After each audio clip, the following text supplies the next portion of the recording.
welcome to our presentation on disability.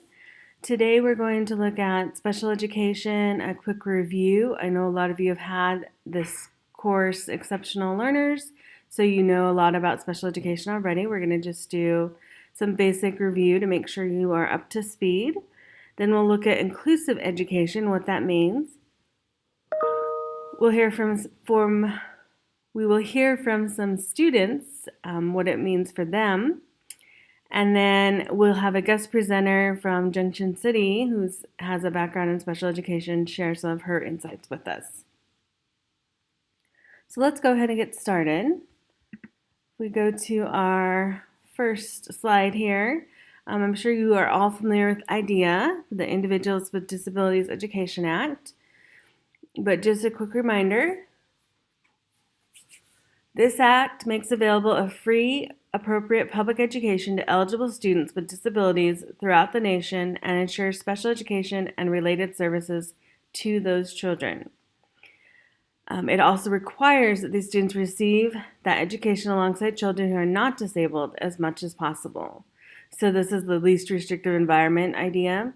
We want to have our students immersed and included in classroom environments with students so that they can benefit from an inclusive approach to education. Let's just look at a few statistics here. From 1989 to 2010, there was a 90% increase in the time special education students spent in general education classrooms.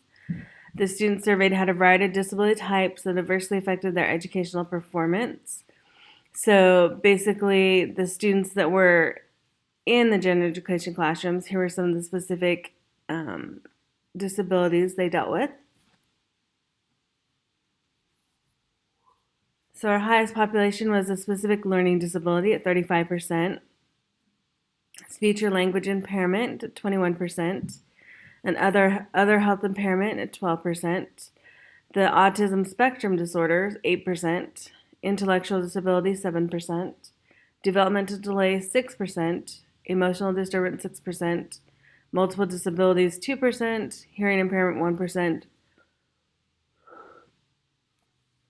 and orthopedic impairment 1%. So I know that you've been introduced to a variety of these types of disabilities and different things you can do within your classroom to support these students with exceptional needs. But what I'd like to focus on for this presentation is really looking at inclusion and what that means.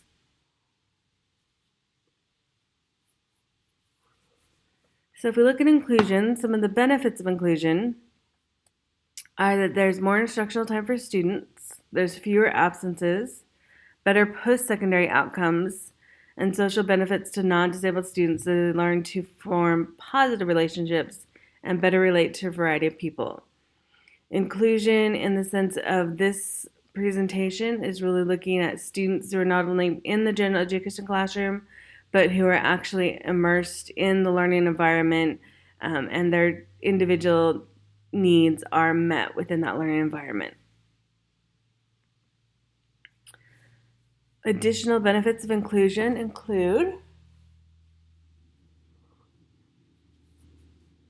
differentiated instruction geared to each student's unique learning style, supportive teaching strategies with specifically designed instruction and support, a reduced stigma since everyone is viewed as having a unique learning need, effective use of resources since in-classroom specialists can help all students, and high expectations for all since the goals for all students should be based on state academic standards.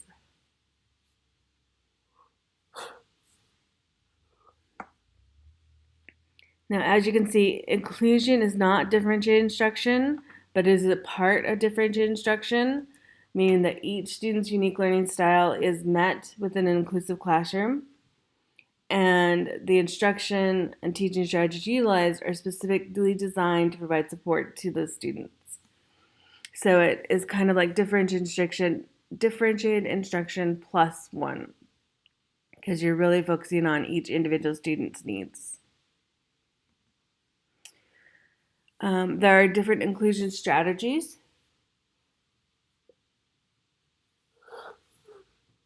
We're going to look at a few here.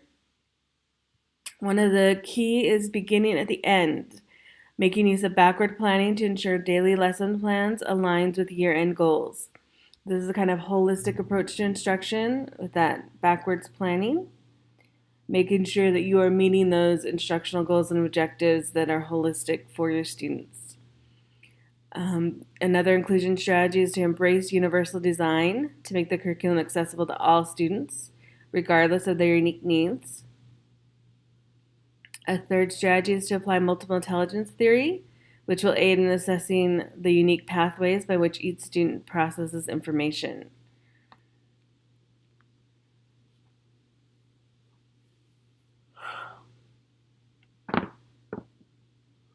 A few more strategies are to incorporate life skills training by using routine classroom tasks to create learning opportunities for special education students.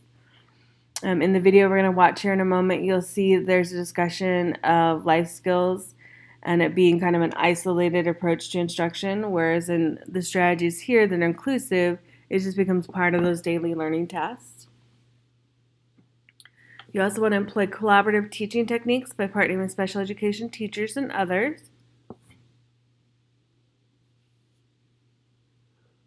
And finally, you want to formulate a flexible behavior management plan by maintaining control of the classroom in a manner that adapts to the needs of special education students. So you are making sure that you are approaching the needs of your special education students in an inclusive and holistic way.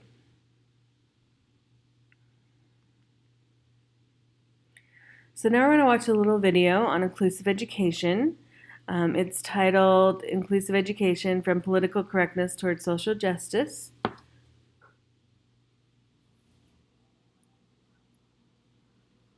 As you watch the video, 6 questions are going to pop up. You're going to need to answer 3 of the 6 questions for your Culturally Inclusive Teaching and Learning Flipgrid on disability this week. So please take notes as you're watching. Feel free to rewind the video, make sure you find the information to respond to the 3 questions you select. And I'm interested to see what you guys think of this video. So I'm going to escape out of this.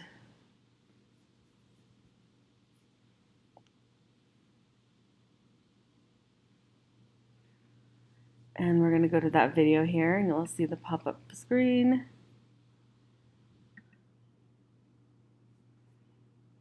And let's go ahead and watch.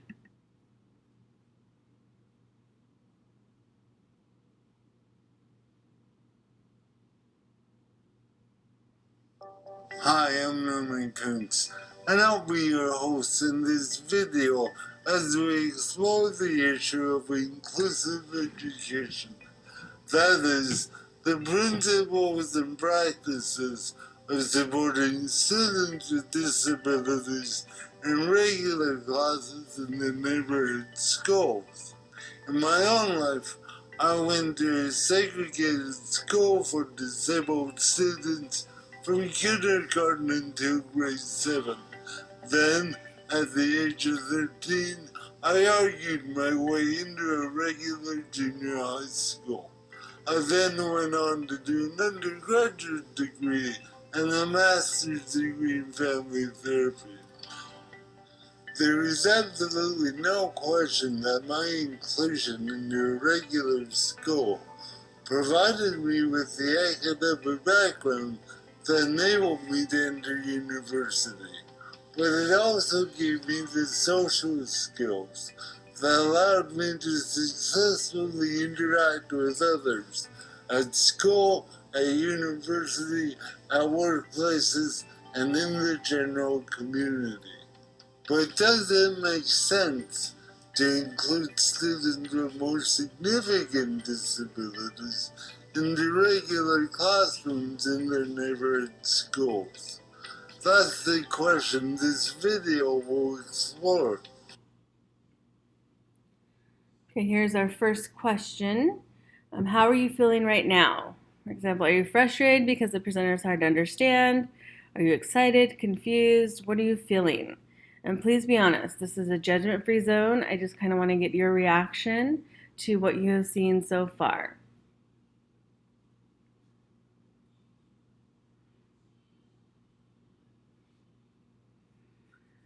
Okay, if this is a question you choose to answer, go ahead and make sure you take some notes on that question. We're going to skip now to the next part of our video. Over the last year, I've talked with numerous scholars, educators, parents, and advocates about this issue. What follows is a compilation of these discussions.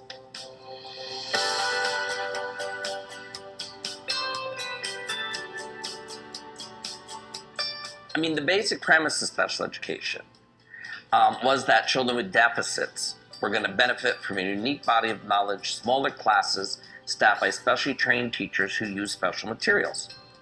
And I got to be honest with you, that seemed to make perfect sense to me.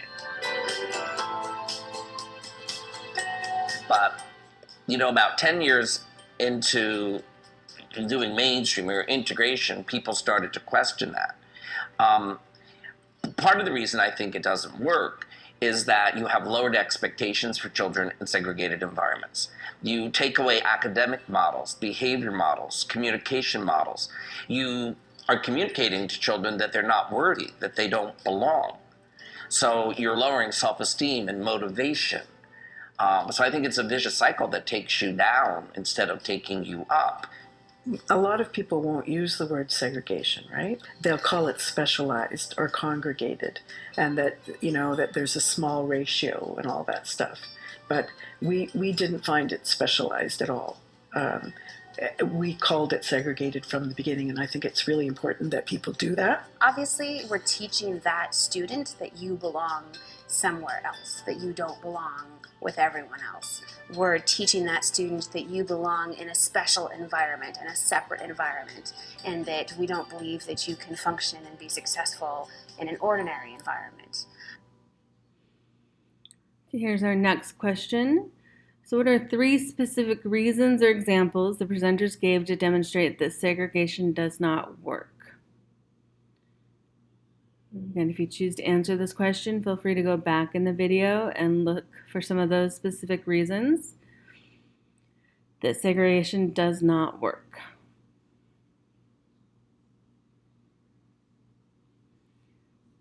Okay, we're going to go on to see more of our video.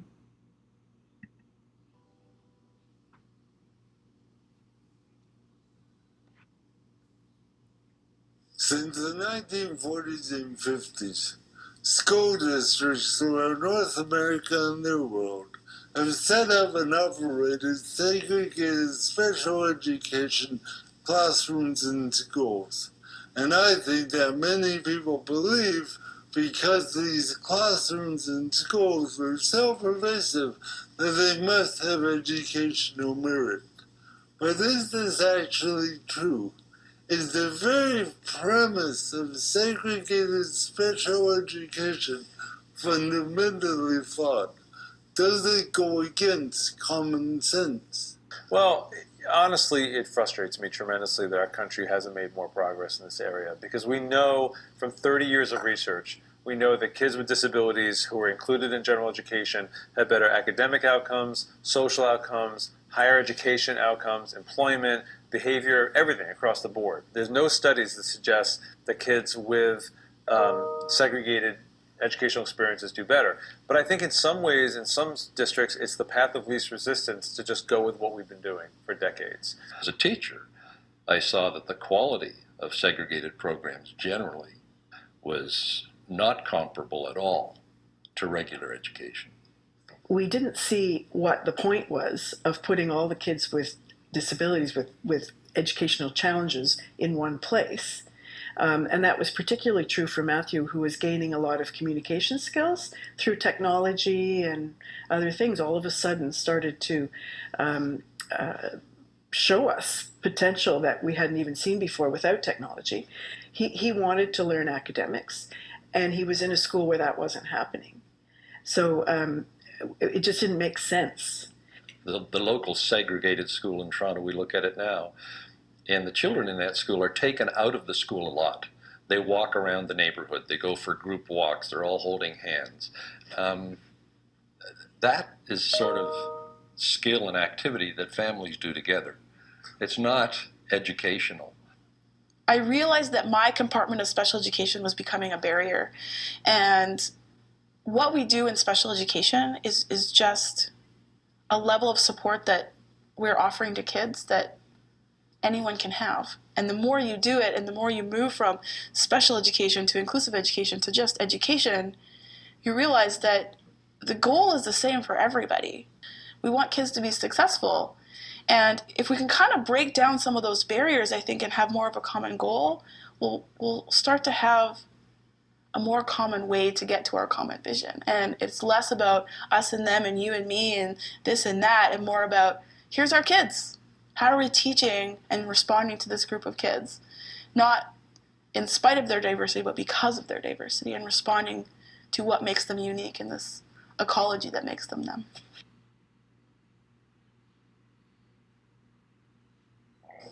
One of the central concerns about inclusive education is that students with disabilities will sacrifice the opportunity to learn life skills by being in regular classrooms. If we're teaching life skills in a special setting, then we're teaching children how to essentially function in one specific environment as though they're always going to spend their life in a separate environment. If we want kids to learn life skills that they can generalize and use in all environments, then they need to be out in life in all the environments they're going to be in. So first of all, it doesn't make any sense because we take the kids who might have some of the greatest trouble generalizing skills across environments and we keep them in only one, as though that's going to teach them functional skills. So I think that part is just sort of baffling. I mean, Maggie needs to learn how to live and function in all of the different environments that life happens in. And the people around her, her community, her classmates, her peers, her friends, need to learn how to support her and function in all of these different environments too. So of course she has to be where life happens. There's a lot of people that ask me about life skill instruction, kind of that explicit instruction around daily living skills. And I think that there can still be a role for that, but I'm drawn back to a conversation I had with a parent once. And I remember her son was coming into grade 8, and she looked at me and she said, "Shelley, my son will be in school here for the next 5 years. And then he has like 60 years where I can teach him how to do laundry and make sandwiches. I cannot teach him science. I cannot teach him math. I cannot teach him phys ed. I want him to be in classes with his peers because this time is so valuable.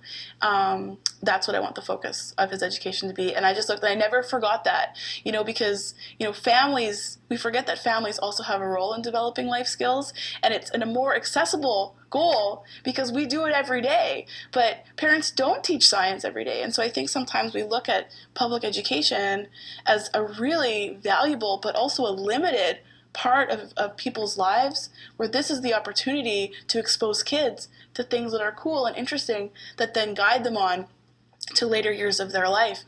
Skills that are taught in isolation that are not necessarily being used at the time, or you don't have a functional purpose for why am I learning this, right? Which all students ask that question sometimes. When am I ever going to use this? How does this matter in my life?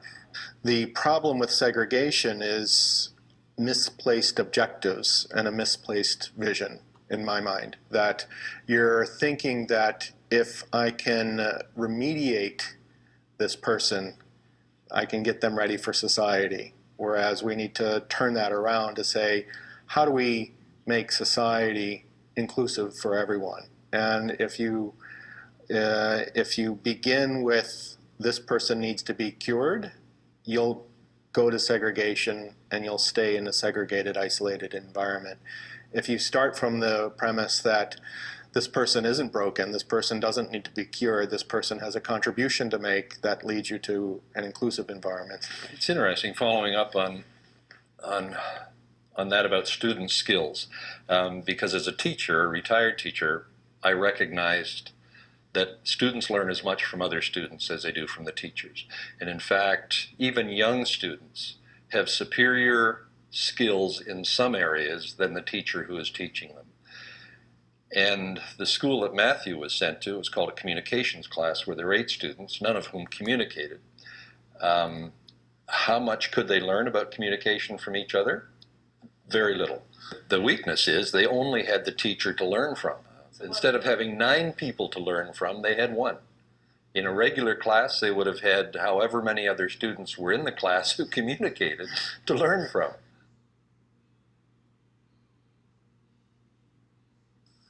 If you believe that inclusive education provides better educational and social opportunities to students with disabilities, then what's the next step?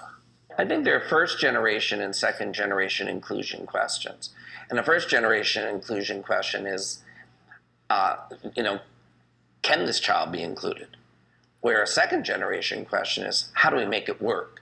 You already assume the child is going to be there. Just bringing kids physically together was not the goal. And I can acknowledge that that was the first step, but in order for it to move from just a physical place where we're breathing the same air to a community where people are choosing to engage and learn from each other, like there was something that was missing. And just in research and in reading, I kind of uncovered 3 big kind of purposes that all kids have, not just kids with disabilities, but all kids have and are trying to negotiate in any space that they're in, whether it's a classroom or not. The 3 purposes that kind of uncovered themselves were having a personal purpose, having a social purpose, and having an intellectual purpose.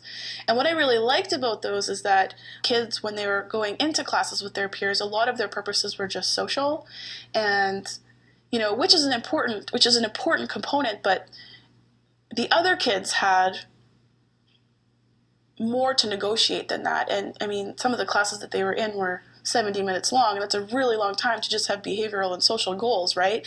And if we wanted them to learn together, I found it really important to also incorporate intellectual goals for these kids so they can start learning together and have goals that were the same, not the same, but like around a big idea.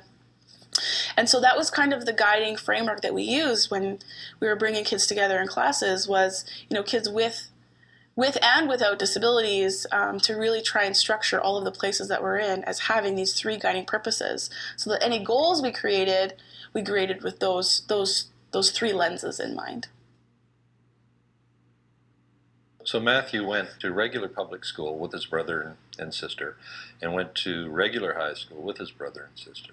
And that turned out to be so phenomenally valuable because the siblings were connected. There were struggles with Matthew in regular elementary school and regular high school, undeniable. However, those struggles were absolutely nothing in a negative sense compared to the positive gain of having the 3 siblings connected all their lives. So Samuel has always been included in general ed. He has no other experience. He's never been segregated.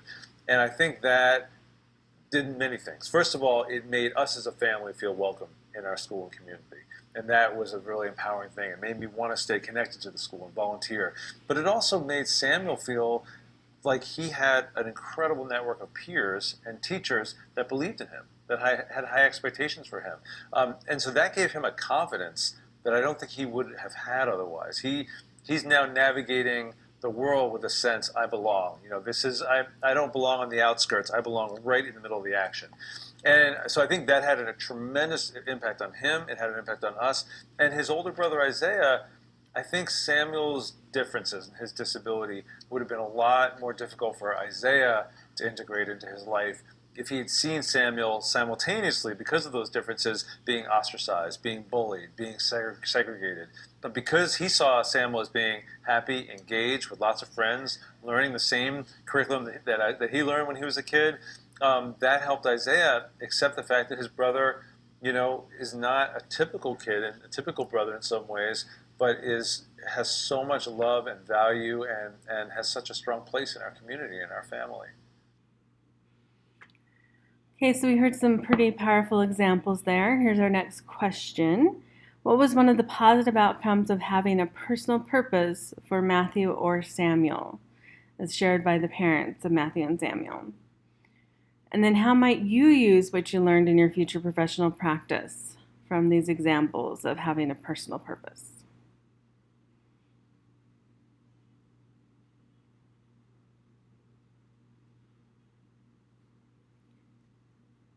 Okay, we're going to go ahead and go on to the next part of the video. If you need help answering this question, feel free to go back and watch the parents' discussions of Matthew and Samuel.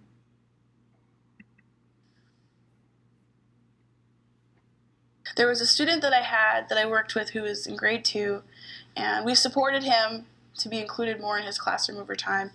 And he did great. He started with 5 meaningful minutes, and we got him up to like about 80% of the day through that year, and it was a really great success story. And I was sharing the story, and a teacher came up to me and said, "This is a great story, but look at all of the supports that one kid got. Like, isn't that, like, that's a lot of support for one kid. What about the other 29? So I was doing readings, and I'm like, okay, well, there's research that talks about the benefits of diversity of ability in classrooms. But then I realized that I needed to find this out for myself. So I went into the class, and I interviewed every single one of the other kids in the class. And I asked them 4 questions. I said, how is this student a part of your class? What are some things you do together? What would it be like if he wasn't here? And what have you learned from him? Now they're 7, so I was expecting, like, we play together, I'm so lucky because sometimes I get to use his iPad. And I just remember this one particular interview that I have that I show people, and there's these 2 girls, and they're 7.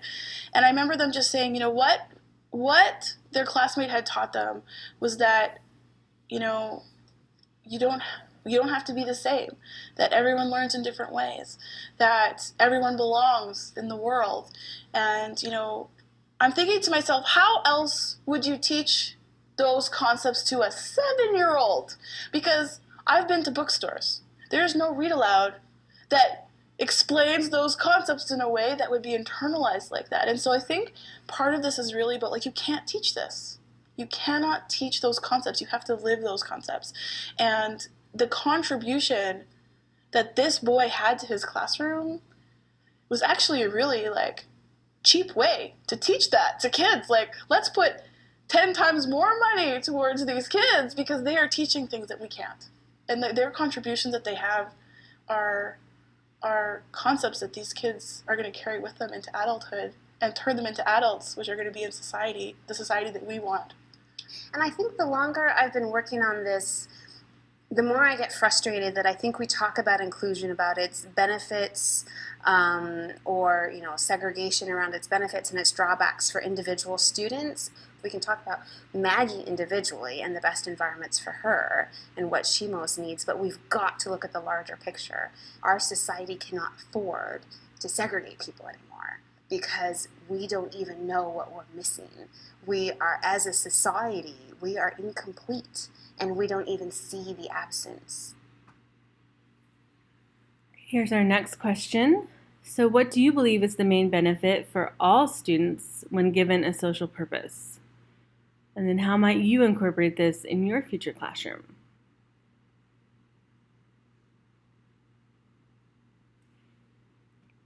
Okay, let's go into our next part of the video. There's so much education that goes on that is not ever charted or, you know, put into a number of some kind.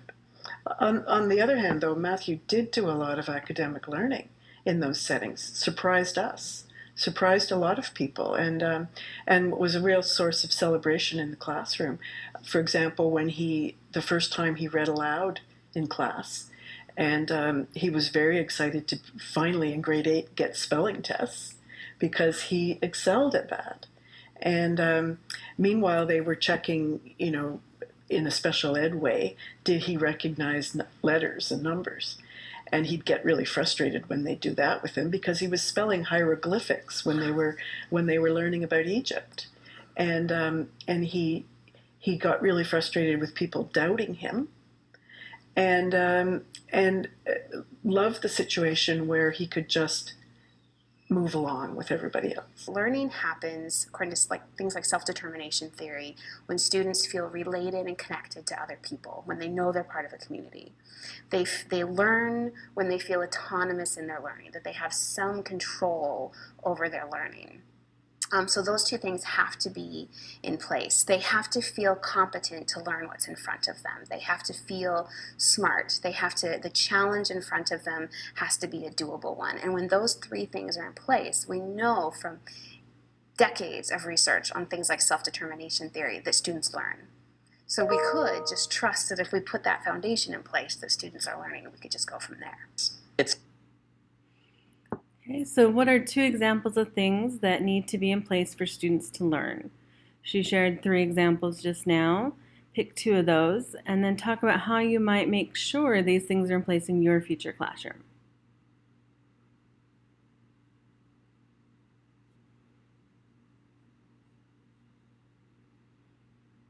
Okay, let's go on to the last part of our video here. it's a gift that children who are different bring to the system too. Because as long as we can send away everyone who challenges the status quo, it never changes. So that the most diverse classes that we see are the classes that I think work the best for all kinds of kids, because the teachers are broadening the range of accommodations, modifications. So the presence of children who learn differently, who are at different rates, different levels, I think is beneficial to everybody in the classroom. What's happening right now, and I think why people are panicking, is because all of the supports that we do right now are retrofit design. And they're not even design, they're just retrofit reactions. And we're panicking because we're like, there's not enough money, there's not enough support, there's not enough all these things. But if we just stopped for a second and instead asked, how can we design better? Or how do we do this better from the start? And there's a toy, I don't know if you remember it. It's timeless, so you should be okay. But it's like that rocker ring, and it's made by Fisher-Price, and it's all those rings that you put on, and it rocks around. It's different colors. Yeah. I love this because I think about it was, which ring do you put on first? The biggest. The big one. You put that one on first, and then you put on the next one, and all the way up to the top. Which one's the most difficult to put on? The small one. The small one. Use the rocks. Totally, and you have to be really accurate, and it's at the top. And so I think about this, like, what if all of those rings represented all of the ability levels in a classroom? Because that's pretty much what we're dealing with, right? Is we're dealing with kids from all different abilities and backgrounds and experience levels, and we have to kind of manage this as a person. So I think to myself, well, what do we do? When we teach, we aim for the middle, right? That's what we do. So let's think about that in terms of the ring. So say we started in the middle. If you start in the middle, and we put the ring on in the middle, which ring can we put on next? The small ring. And then? Yeah. And then, so you can go up. But then what happens to the bottom rings? You can't get You can't go backwards. So then we say, well, this ring can go with the support EA, and this ring can go to the resource teacher, and this ring we'll just hope doesn't come to school today. And so we're sitting here running out of places to send these kids, rather than just being like, if we just start at their biggest ring, everyone can fit. But it's about starting in a new place, not trying to go back and force it on afterwards, because there's not enough money in the world to do that. But there is enough money in the world to design better. And so I think what teachers can do is really take a step back and be like, what is my entry point? So that all my kids can start together. And rather than trying to get everyone to end in the same place, let's start together and kids decide where they go. Okay, here's our final question. What is the main message you took away from this toy analogy? What are the implications of this for you as a future teacher? I really like the analogy of the rings. So what did you take away from that? And what is the message that you can apply?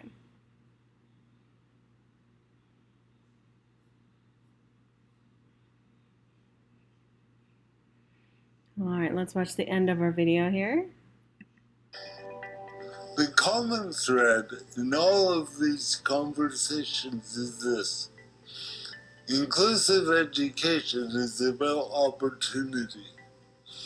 Whether it's the opportunity for disabled students to make friends or demonstrate that they're more intelligent than they're assumed to be, for their non-disabled peers to be more comfortable about disability, or for educators to expand their instructional practices so they can better address the learning differences of all their students. Inclusive education offers the opportunity to make schools better for everyone. So inclusive education is not simply the politically correct thing to do. It is a liberating act of social justice. Inclusive education has the ability to transform schools, to truly make them communities of mutual respect and support. Thanks for watching.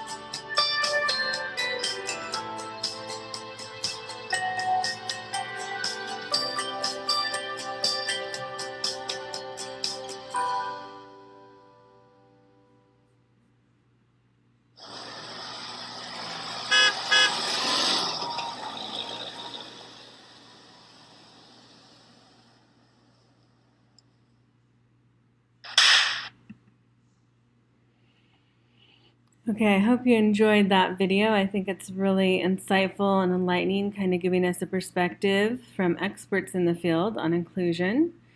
We're going to go now back to our slideshow here.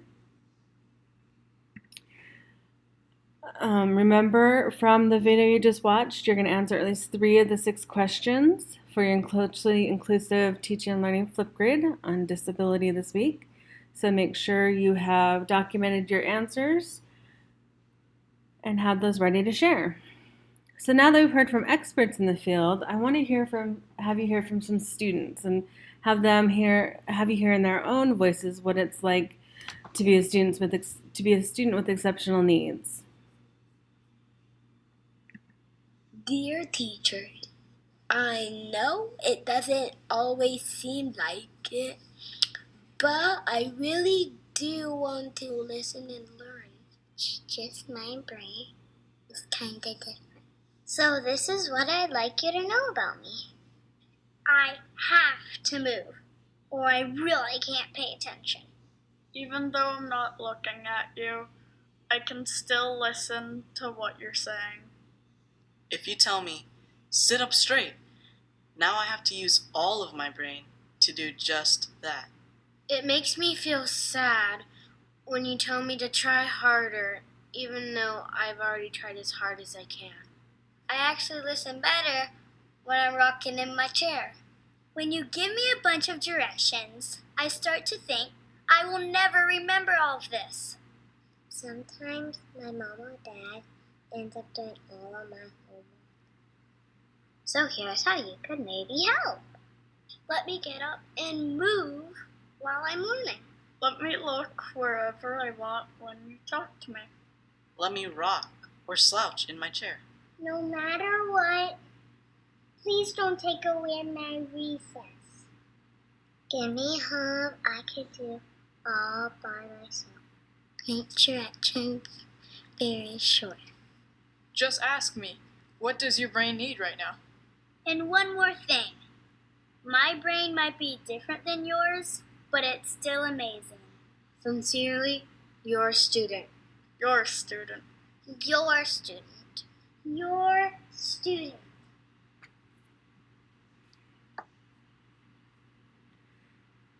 I don't know, this video always chokes me up. I think it's just so powerful to hear from kids what they're thinking and feeling. So I kind of want to get your reaction to the video. Just think a minute, what message did you take away from the students? What was one of the main takeaways you got from listening to student voices? And how does hearing what students have to say help you better understand the needs of the student population?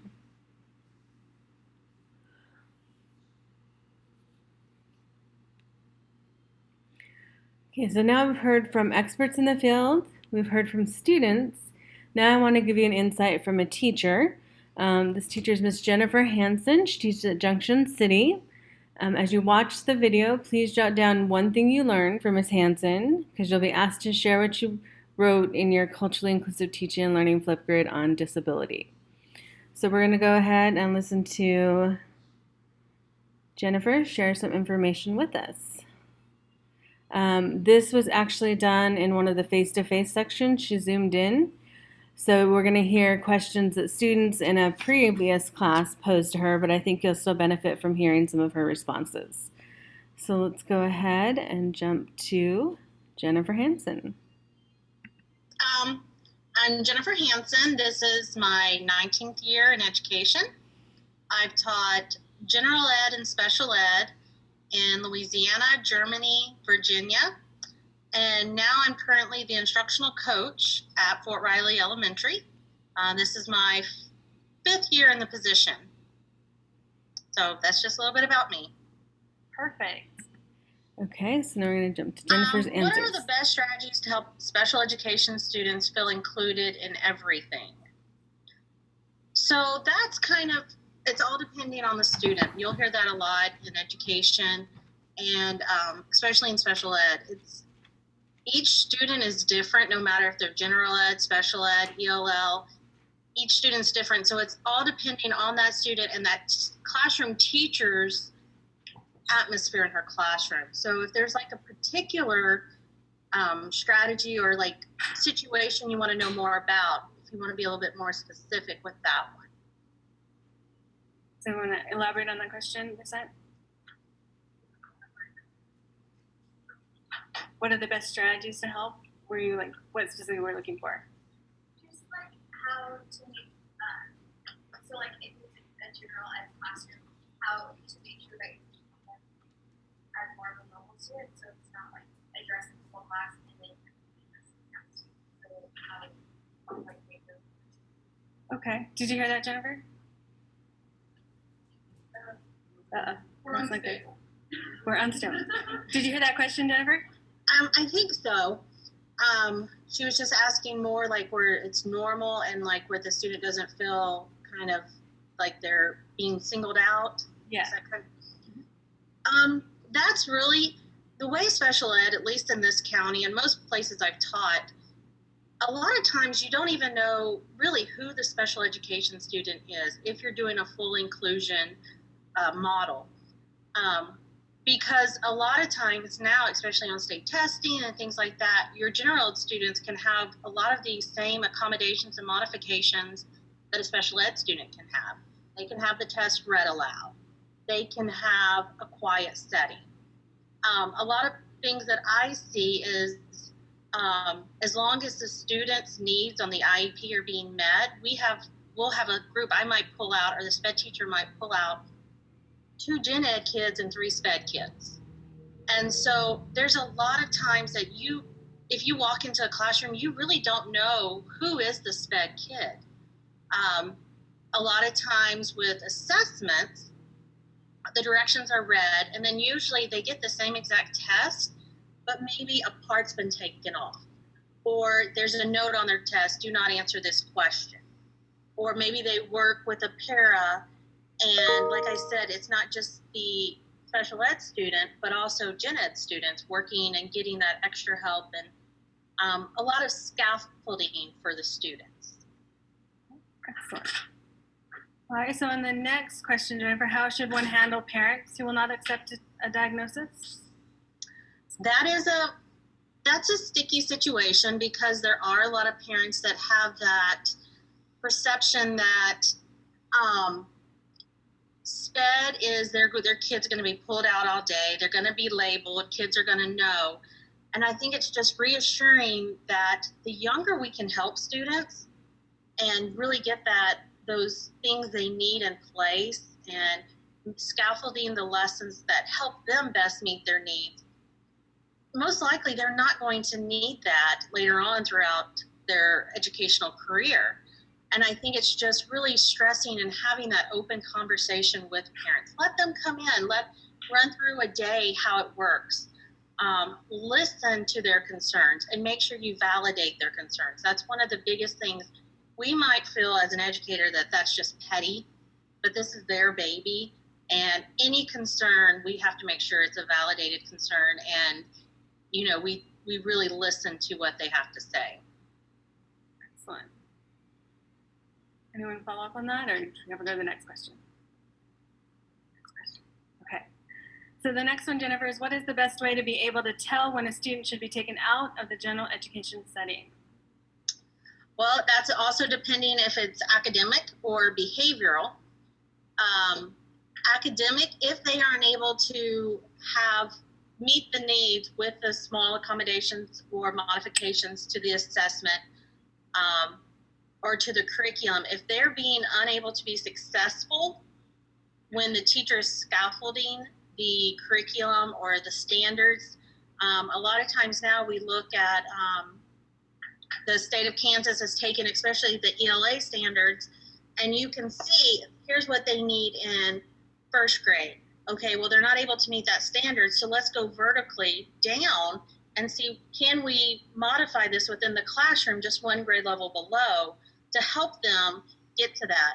Usually you see a lot of, if the student needs to be pulled out, they're 2 to 3 grades below, and they, a lot of times, even when they are pulled out, they have to have access to the general ed curriculum. So it's usually during that MTSS time, or maybe that small group. If we do a lot of literature circles, and so maybe that circle time is when you're pulling them out and meeting their needs.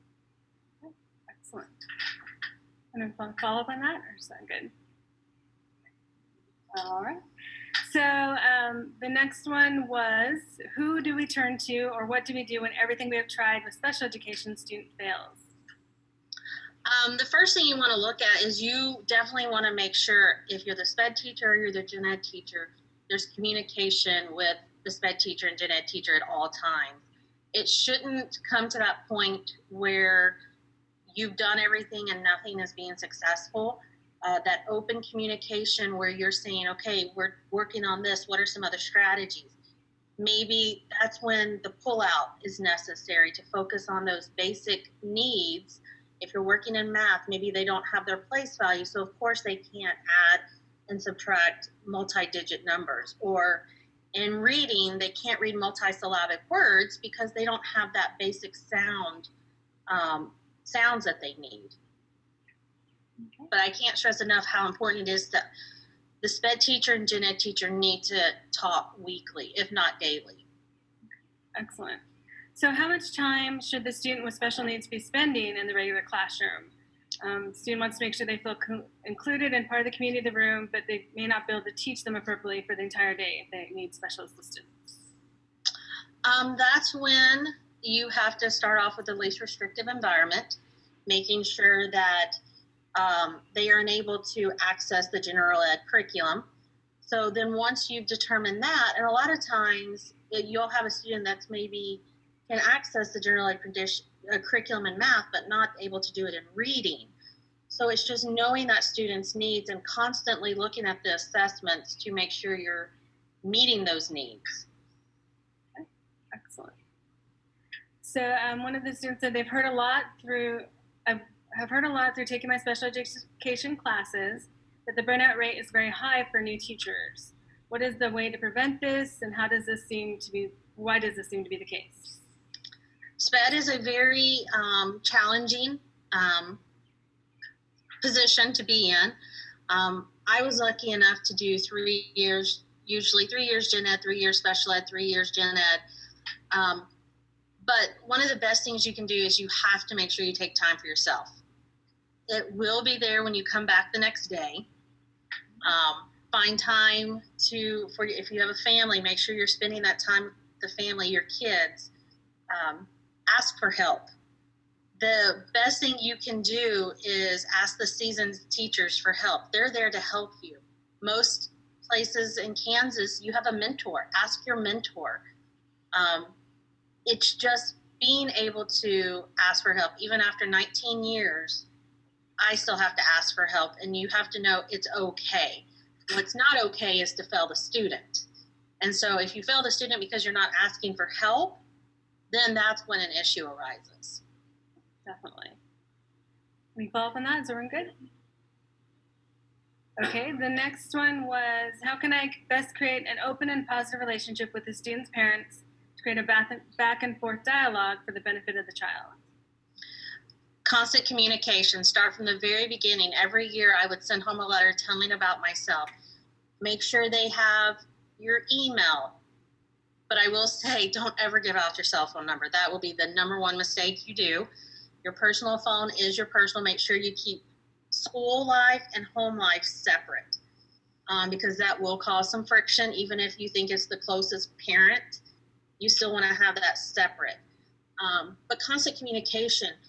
I always liked sending home, like if I did a draft of an IEP, sending home to the parents, knowing that they're a draft, asking what are you thinking? Sending home parent surveys to get their opinion about their student. Just letting them know you always have an open door policy, that if they want to come in, asking for volunteering, even though you're a special ed class, they can still come in and read to your students, do anything. Just volunteering is a great way to have that. They feel like you want them there without them overstepping the boundaries, but you're welcoming them in. So going into the classroom now, some of the questions relate to how do you modify lessons to involve everyone?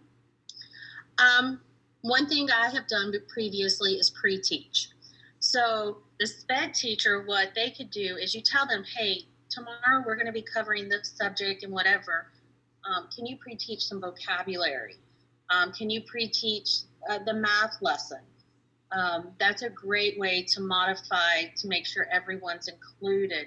That also gives them a little heads up on what to expect, because a lot of your kids, they're anxious. If they know something's new is going to be coming in the class and they have all their peers around them, just having that little bit of a heads up about what's going to happen. You'll have some great parents that you send home like, hey, we're going to be covering this tomorrow. There's so many, we use Engage New York here in Erie County, and there's there's parent lessons, there's videos parents can watch, so they're familiar. But I can say that's probably one of the best ways that you can help your students be ready for the next day is to pre-teach. Excellent. So what would you say, or how do you know which teaching strategy works best when working with special education students? That's a trick question because you don't know. The thing about it is, as I said earlier, every kid is different and you just really have to try. I always like to do a student interest inventory of my students. That way you know, what are they interested in?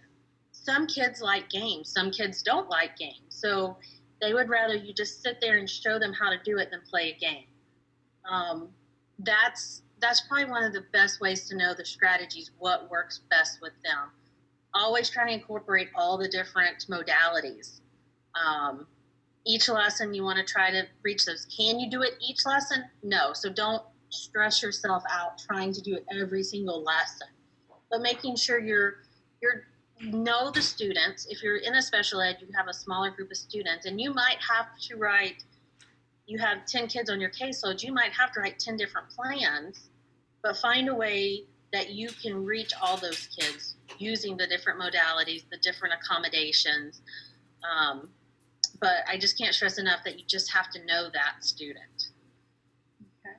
So that kind of builds on the next couple of questions. They wanted to know, how do you appropriately include all students with all types of exceptionalities, and how do you know you're taking the best route with those students? Again, getting to know the students. I taught one of my last years in the gen ed classroom. I had an autistic boy.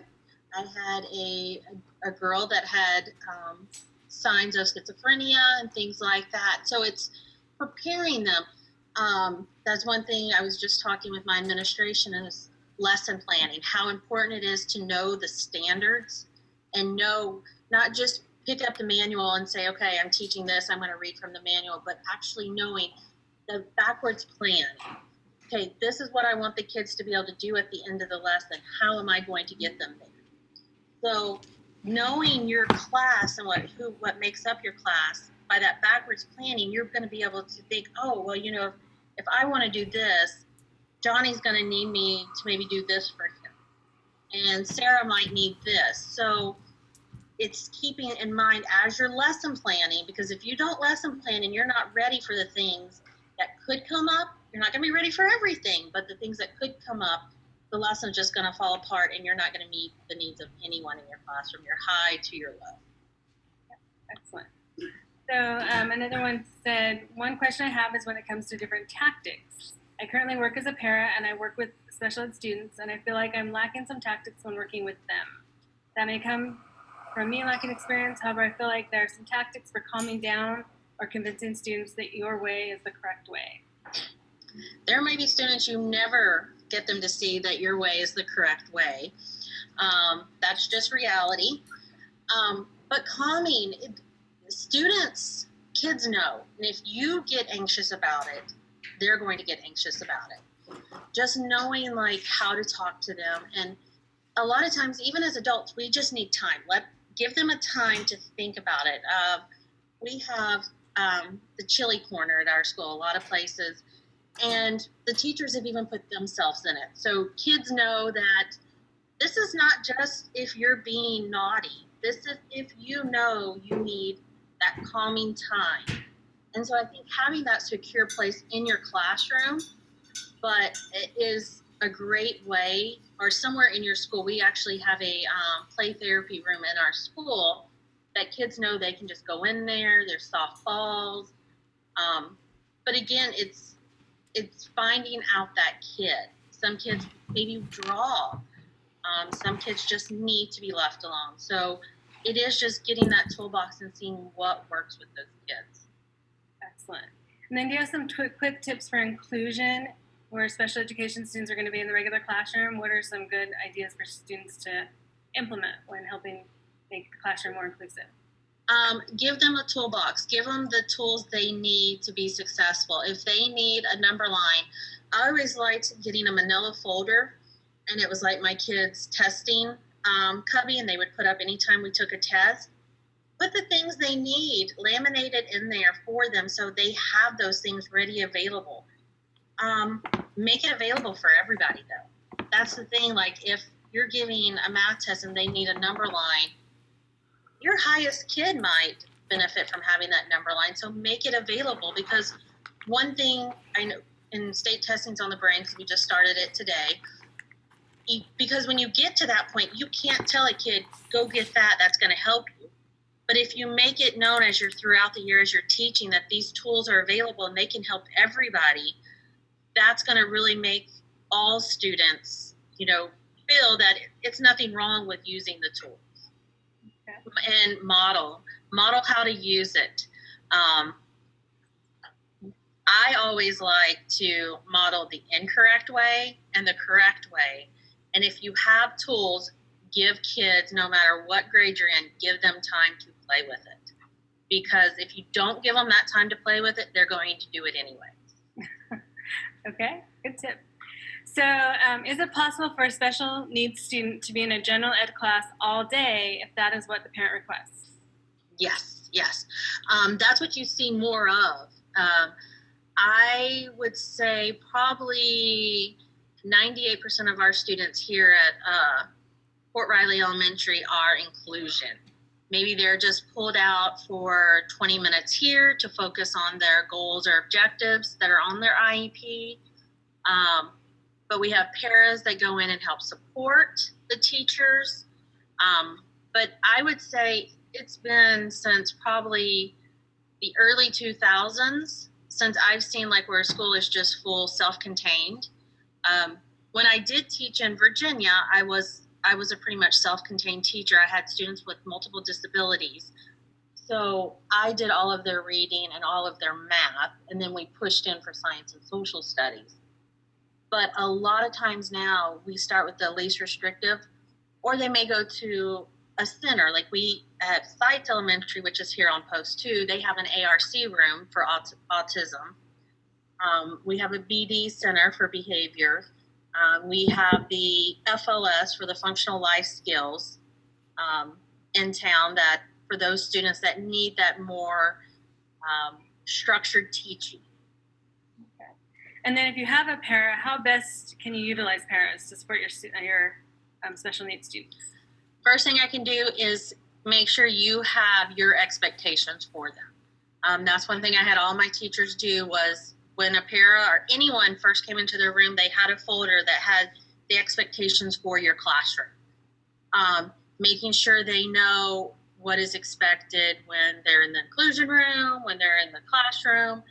I think that's the biggest thing, because everybody wants to do what's best for kids. It's just sometimes people don't know how to get there unless they're told. And so I would say that's probably the best thing to do is set up your expectations. The number one thing is everything is confidential. Make sure that, you stress that to your parents. Constantly give them PD. They need to know what's going on, and they need help for the things that are most common or things that they might encounter. I would also, talk with the classroom teacher, and maybe that's where you set up the expectations for the paras. What does the classroom teacher want, and what does the special ed teacher want? And y'all collaborate and have that list for the paras. Make sure paras are not in there to grade papers. That is not their job. I've had a lot of teachers that, yes, you get overwhelmed and everything, but that is not the para's job to grade your papers. It can help you, of course, but, just make sure that you're using them wisely. But I can't stress enough, just give them the expectations. What do you expect of them? Cell phone use, that's a big thing nowadays. If you don't want them to use a cell phone, make sure you tell them. Or if they need to use it, if there's an emergency, they tell you, hey, I've got to keep my phone out today because of this. Just, making sure that open line of communication, and they know it's okay to come to you and ask questions. Excellent. Any other questions you guys have or thoughts Megan? Class meetings about students, are there specific books or anything that you can get a second grade collection just so that our students feels inclusive in that whole classroom? Were you able to hear that, Jennifer? No, Della, we have kindergartners leaving, so I didn't hear it. Okay, say it one more time, Megan. That's a good idea. Come on over. Okay, Megan's gonna come over and ask her. Okay.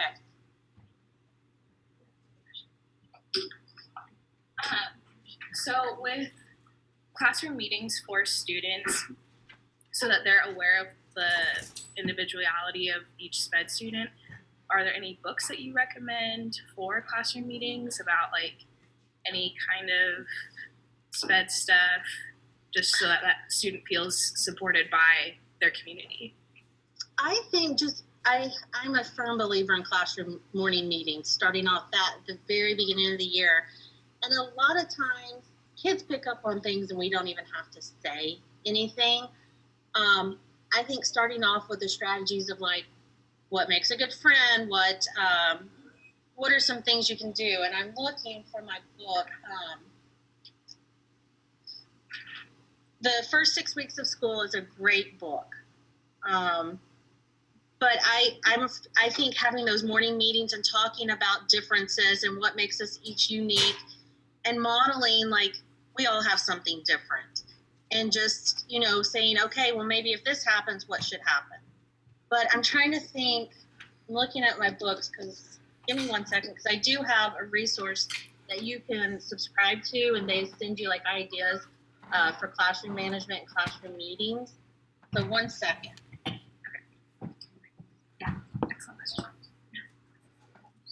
That's a really good idea to have standards in place for meetings and stuff like that. So I really like that idea. So she's looking for a resource. Does someone else have a question?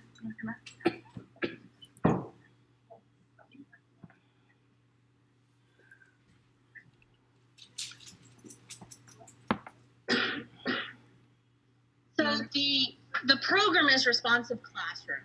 And Responsive Classroom has a lot of that for morning meetings. And a morning meeting is where you set up and you usually have a greeting. You can do silly greetings. You can do whatever. I was in a 5th grade classroom this morning before state testing, and they were pinky waving to all of their classmates. You have an activity, a team building activity. You have a share time. So when I was in 5th grade, my sharing might be What if the world all the cows only produced root beer milk? You know, how would this change? And so things like that, getting kids thinking, because you have those kids that will never share because they feel that academically they're not there. So giving that time for them to be able to, I'm so sorry, we have now our first graders are leaving, so they're right outside my window. But it's, if you look up responsive classroom and you look up classroom meetings, it changed the way I taught, and I've really pushed that here at Fort Riley Elementary, and it creates that community within your class. Excellent. Any other questions?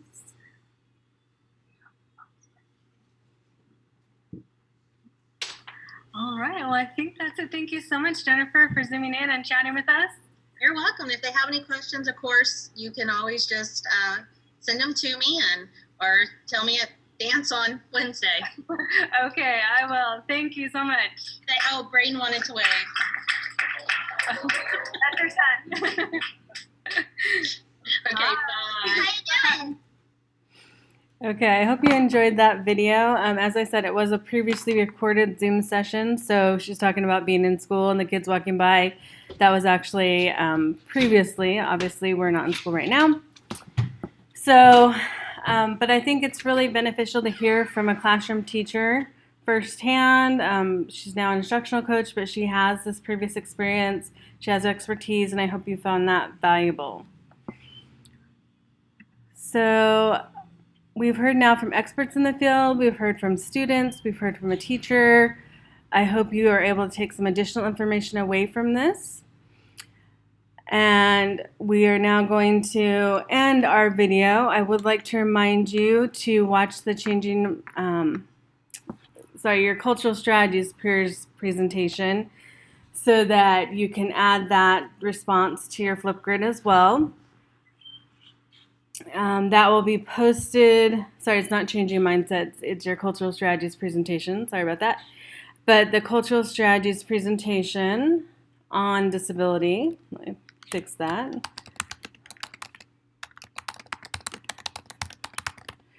The group that is doing the disability will post that presentation on April 3rd. So please make sure to watch that and look for it in your peers' sociopolitical context discussion board on disability. All right, thank you guys so much for tuning in. I hope you found this beneficial. I look forward to seeing you all soon and talk to you later.